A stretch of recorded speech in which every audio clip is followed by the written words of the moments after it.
మహిళా ఎమ్మెల్యేల పట్ల CM Revanth Reddy, deputy CM Bhatti Vikramarka వ్యవహరించిన తీరుపై బీఆర్ఎస్ వాయిదా తీర్మానమిచ్చింది.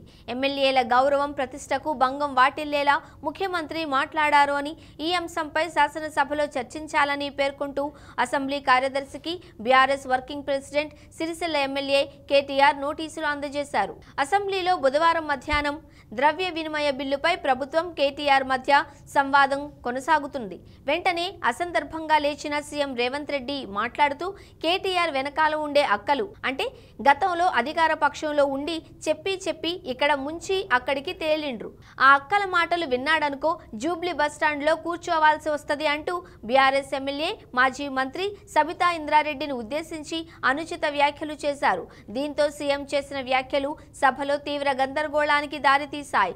సీఎం మాట్లాడిన మాటలు యథాతథంగా తాము కలిసి వస్తాం, ప్రభుత్వానికి సహకరిస్తామని కేటీఆర్ పదే చెబుతూ ఉన్నారు. కలిసి వస్తారా లేదా అనేది, అన్నం ఉడికిందా లేదా అనేది ఒక మెతుకును చూస్తే తెలుస్తుంది. ప్రతిపక్ష నాయకుడు సభలకే రానప్పుడు వీళ్ళు కలిసి వస్తారంటే నమ్మేదెవరు? అందుకే నేను వారికి సూచన చేస్తున్నా. కేటీఆర్ వెనకాల ఉండే అక్కలు అంటూ అసందర్భ వ్యాఖ్యలు చేశారు. ఈ సందర్భంలో కేటీఆర్ వెనుక సీట్లో సబితా ఇంద్రారెడ్డి, సునీత లక్ష్మారెడ్డి కూర్చున్నారు. సీఎం వ్యాఖ్యలు సభలో వాయిదాలకు, ఆందోళనలకు, నిరసనలకు కారణమయ్యాయి. వెనకాల ఉండే అక్కలు ఇక్కడ ఉండి చెప్పే ఇక్కడ ముంచి అక్కడికి తేలిండ్రు. ఆ అక్కల మాటలు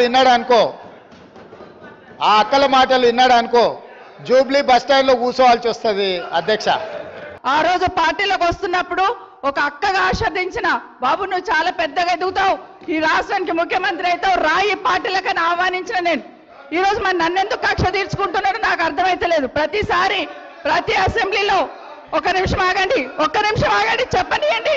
ఒక ఆడబిడ్డ బాధ అవుతుంటే వినే స్థితిలో లేరా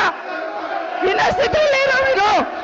ఇంకా ఏం ముఖం పెట్టుకొని ఈ సభానాయకుడిని రేవంత్ రెడ్డి గారిని, ముఖ్యమంత్రి గారిని పట్టుకొని ఇంకా మాట్లాడుతున్నారు. దేనికి మాట్లాడుతున్నారు అధ్యక్ష?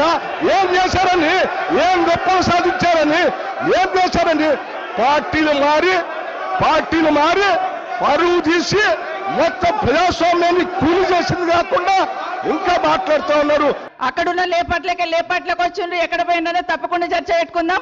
గౌరవ ముఖ్యమంత్రి గారు ముఖ్యమంత్రి అయిన తర్వాత కేసీఆర్ ఇంటి మీద వాళ్ళ కాకి, నా ఇంటి మీద వాళ్ళతో కాల్ చేస్తాడు. ఎంతమంది ఉన్నారు అధ్యక్ష? ఇప్పుడు అక్కడ ఎందుకు చేర్చుకున్నారు అధ్యక్ష?